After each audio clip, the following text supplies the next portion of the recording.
નમસ્કાર મિત્રો, તમારું સ્વાગત છે આપણી ચેનલમાં। આજે આપણે ધોરણ 8 પ્રકરણ નંબર 2 એક સરળ સુરેખ સમીકરણનો સ્વાધ્યાય 2.2 ચાલુ કરીશું।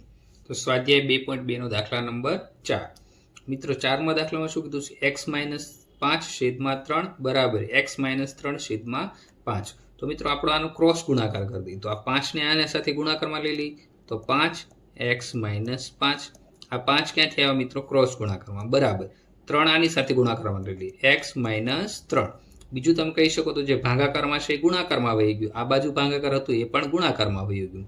હવે આપણે આને ગુણાકાર કરી દઈએ 5 × x તો શું થઈ જશે મિત્રો?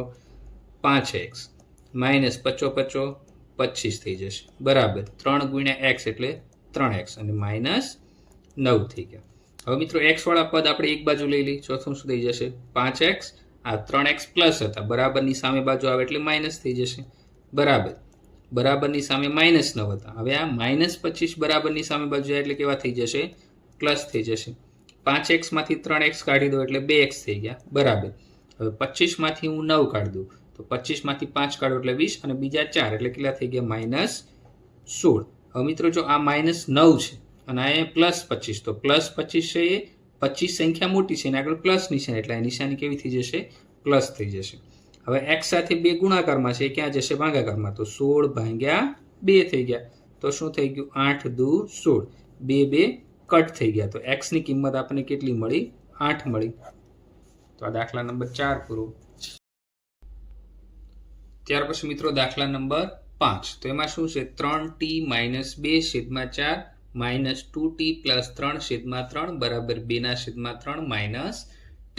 તો t વાળા સ્ટેપ આપણે એક બાજુ લખી દઈએ 3t - 2/4 -2t + 3/3 માઇનસ, હવે જો આ t માઇનસ હતો આ સામેની બાજુ એટલે કેવા થઈ જશે?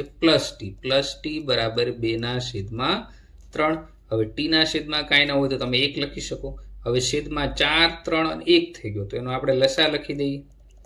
લસા 4, 3 અને 1 નો તો 3 ઘડિયામાં કોમન આવતું એનો લસા થાય તો 4 તેરી 12, 3 ચોકું 12 અને 1 × 12 એટલે 12। તો લસા આપણો કેટલો થઈ ગયો? 12 થઈ ગયો।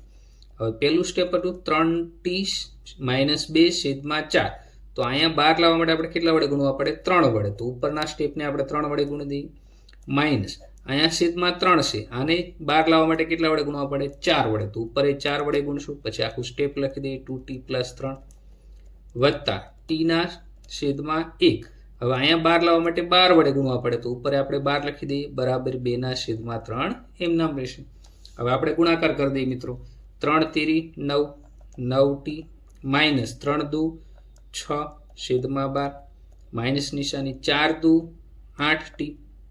હવે મિત્રો જો આ -4 આ +3 તો માઇનસ પ્લસ શું થઈ જશે? માઇનસ। તો 4 તેરી 12 થશે પણ નિશાની -+-12 આવશે અને 3 ચોકું 12 એમના વત્તા 12 × t એટલે 12t છેદમાં કેટલા થઈ ગયા? 12 બરાબર 2/3 એમ નામ રહેશે। હવે મિત્રો આપણે t વાળા સ્ટેપ બાજુમાં લખી દઈએ 9t - 8t + 12t। હવે આંકડા વાળા શું છે? -6 અને અહીંયા શું છે? -12 અને આખાના છેદમાં 12 થઈ જશે। શું કરવા? લસા આપણો 12 છે બરાબર 2/3 એમ નામ રહેશે। હવે 9t માંથી 8t બાદ કરો એટલે 1t વધ્યા વત્તા આ 12t તો ટોટલ કેટલા t થઈ ગયા? 13t। -6 - 12 પ્લસ તો 12 ને 6 18 થઈ જશે। મોટું પદ 12 છે એની આગળ માઇનસ નિશાની એટલે આપણે માઇનસ કરી દઈએ છેદમાં 12 રહેશે બરાબર 2/3 એમ નામ થઈ ગયું। હવે મિત્રો 12 ભાગાકારમાં સામે ક્યાં જશે? એ ગુણાકારમાં તો 13t - 18 બરાબર 2 × 12 આ 12 ક્યાં હતા? ભાગાકારમાં એ સામે ગુણાકારમાં થઈ જશે છેદમાં 3 તો 3 ચોકું કેટલા થઈ જશે? 12 3 3 કટ થઈ ગયા તો 4 × 2 અથવા 2 ચોકું 8 તો શું થઈ ગયું? 13t - 18 બરાબર 8 થઈ ગયું। હવે આ -18 છે સામેની બાજુ જશે એટલે કેવા થઈ જશે? પ્લસ થઈ જશે તો 13t બરાબર 8 આ -18 સામે આવે એટલે +18 થઈ ગયા।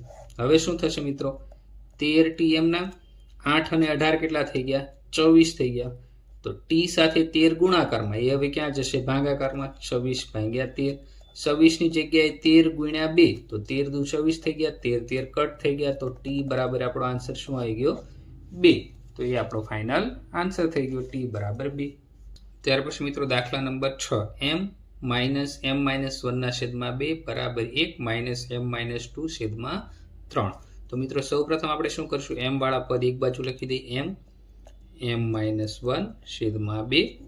હવે જો આ માઇનસ આખું સ્ટેપ હતું m માઇનસ 2 વાળું, આ બાજુ આવશે એટલે પ્લસ થઈ જશે, પ્લસ m માઇનસ 2 છેદમાં 3 બરાબર બરાબરની ઓલી બાજુ 1 હતા એ આપણે 1 એમ નામ રહેવા દઈશું. હવે મિત્રો m ની નીચે કાંઈ ન હોય તો આપણે કઈ સંખ્યા લખશું, 1 લખી દઈશું. હવે આપણે આ બધાના બાજુમાં છેદ અલગ અલગ છે, આપણે લસા લઈ લઈએ. લસા શું થશે 1 2 અને 3, તો 3 દુ 6, 2 તેરી 6 અને 1 6 6. તો નાનામાં નાની સંખ્યા બધા ઘડિયામાં કોમન આવતી હોય એનો શું થશે લસા. તો લસા શું થઈ ગયો 6 થઈ ગયો. હવે અહીંયા m છે છેદમાં 1 છે, અહીંયા 6 લાવવા માટે કેટલા વડે ગુણવા પડે 6 વડે, તો ઉપર આપણે 6 વડે ગુણશું. માઇનસ અહીંયા m માઇનસ 1 છે, છેદમાં કેટલા છે 2. હવે અહીંયા લસા 6 લાવવા માટે 2 ને કેટલા વડે ગુણવા પડે 3, તો ઉપર આપણે કેટલા વડે ગુણશું 3 વડે. પ્લસ m માઇનસ 2 છેદમાં 3. હવે અહીંયા 6 લાવવા માટે આને કેટલા વડે ગુણવા પડે 2 વડે, તો ઉપરના આખા સ્ટેપને આપણે 2 વડે ગુણશું અને બરાબર આપણો 1 હતો એ એમ નામ લખી દઈએ. ત્યાર પછી મિત્રો શું થશે, ગુણાકાર કરી દઈએ આપણે. 6 ગુણ્યા m એટલે 6m છેદમાં 6 માઇનસ 3 ગુણ્યા m એટલે 3m અને પછી શું છે મિત્રો 3 ગુણ્યા 1 એટલે માઇનસ 3m નામ રહેશે, છેદમાં 2 તેરી 6 વત્તા 2 ગુણ્યા m એટલે 2m માઇનસ 2 દુ 4 એટલે 4 છેદમાં 6 અને બરાબર કરીને 1 વધશે. હવે શું થશે મિત્રો, આ 6m એમ નામ છેદમાં 6. હવે આ માઇનસ 3m એમ નામ રહેશે. હવે આ માઇનસ માઇનસ પ્લસ થઈ જશે તો પ્લસ 3 થઈ ગયા અને બધાનો છેદ શું થઈ છે 6, લસા 6 છે એટલે વત્તા 2m પ્લસ માઇનસ માઇનસ એટલે માઇનસ 4 અને બરાબર શું થઈ ગયું 1 વધ્યું.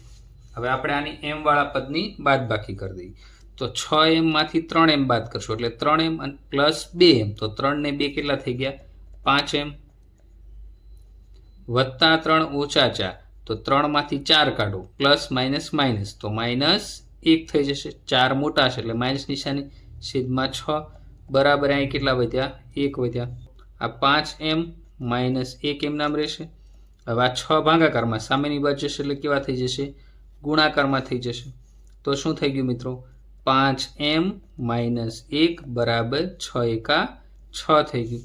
હવે માઇનસ 1 સામેની બાજુ જાય એટલે પ્લસ થઈ જશે, તો 5m બરાબર 6 વત્તા 1 થઈ ગયું. 5m બરાબર 7, તો m બરાબર શું થઈ ગયું 7. આ 5 જે ગુણાકારમાં હતા એ ક્યાં જશે ભાગાકારમાં, તો m બરાબર 7 ના છેદમાં 5 એ આપણો આન્સર થઈ જશે.